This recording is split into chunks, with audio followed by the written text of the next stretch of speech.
For the final word for the chairman's report, the chair recognizes the chairman of the Public Safety and Homeland Security Committee, Chairman Alan Powell. 20 minutes. Thank you, Mr. Speaker. I'm going to allocate a portion of that 20 minutes to the Rules Chairman, and I'm just going to speak. We've heard of a lot of passionate dialogue here this afternoon. And you know, there's nothing good about violence. I'm going to give you a thought. If there were no guns, if there was no violence, if there were no bad people, if there were no sex abusers or child abusers out there, I'd be on my hands and knees and I'd push a peanut up I-85 to the South Carolina line. But you know what? That's not the way it is in the real world. Look up there in that gallery. You see all those people up there with badges? Those are the people who are there to protect us. But you know what? They can't always protect us. They can't always protect us. I'm not going to get into dialogue about the Second Amendment because everybody knows the Second Amendment. It always has been a source of humor to me. When I hear people, first thing comes out of the mouth, I'm for Second Amendment rights, but. Well, you know, tell me about the buts. Tell me about the point when bad people come after your family, or after you, or your children, or God forbid, my grandchildren. You know, I've never thought of myself as a bad person. I've never tried to tell people about where my graveyards were. But let me tell you something. I've got a right to defend myself and those that I love just as you do. I want to talk about the process. You know, I got a little, as you know, I can be testy, but I'm not apologizing today. But I did make a comment to some folks that are very close to me about the Minority Report. I understood when I read all the points that was put into the Minority Report about why they were opposed, but one particularly struck a nerve to me. One struck a nerve that said that this committee had not properly vetted this issue in this bill. Well, I take that as an insult. And I want to say this to my friends on the minority side. Don't forget, I came from y'all once upon a time. And I understand and I live by the philosophy that every person has a right to be heard. And I'm going to tell you something. If you don't think that everybody had a right to be heard, then talk to the 15 committee members. Talk to those 15 committee members that sat through hours and hours and hours of testimony. Quite frankly, it almost got redundant to the point that it scared me when I heard people talk about the idea of what a great Christian world we live in and that we don't need firearms or any type of weapons. You do need them in certain times. I want to talk about this bill real quick. First, I want to thank some other people.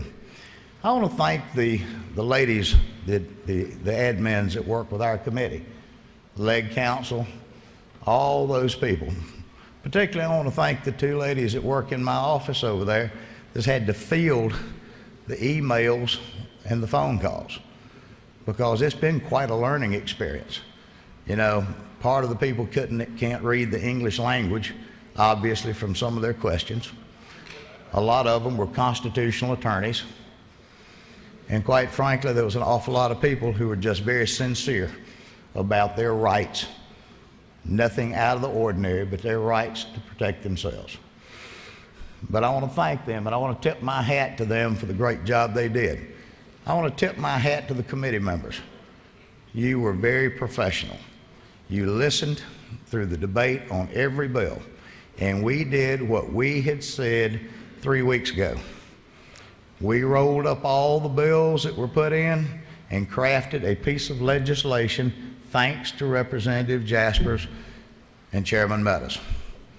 We dealt with issues in this bill that even myself, I thought at first, you know, churches, college campuses, But I have to tell you, the predominance of the weight of this is based on if you're 21.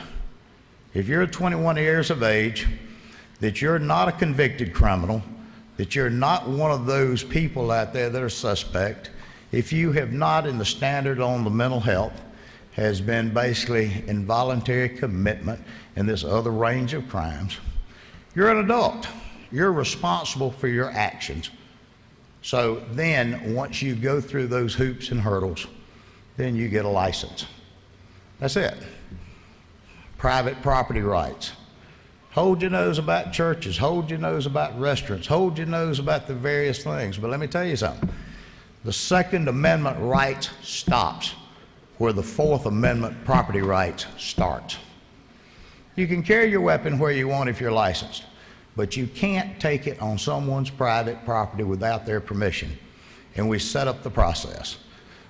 The laws that were on the books were very illogical, and this brings logic to it, ladies and gentlemen, thanks to these two gentlemen here, and thanks to the committee that had to hear this. I'm going to step aside, and I'm going to let Representative Chairman Meadows speak on this, but I would ask you for your consideration, as I had said this more than one time to the many folks, the many emails, positive, negative, and whatever, that out there in the hitherlands, the folks who live on the internet need to understand what we do here.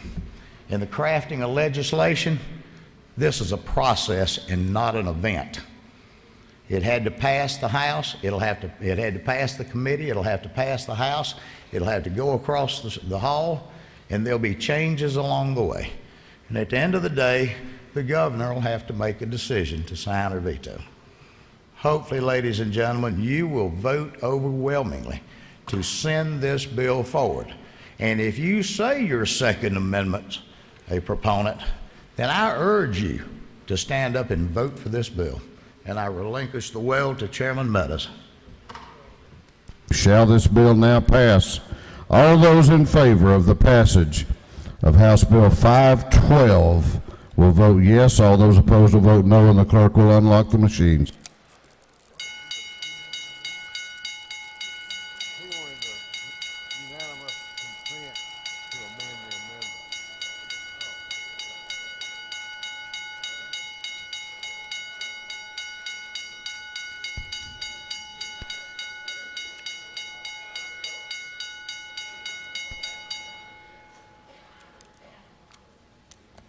Have all members voted?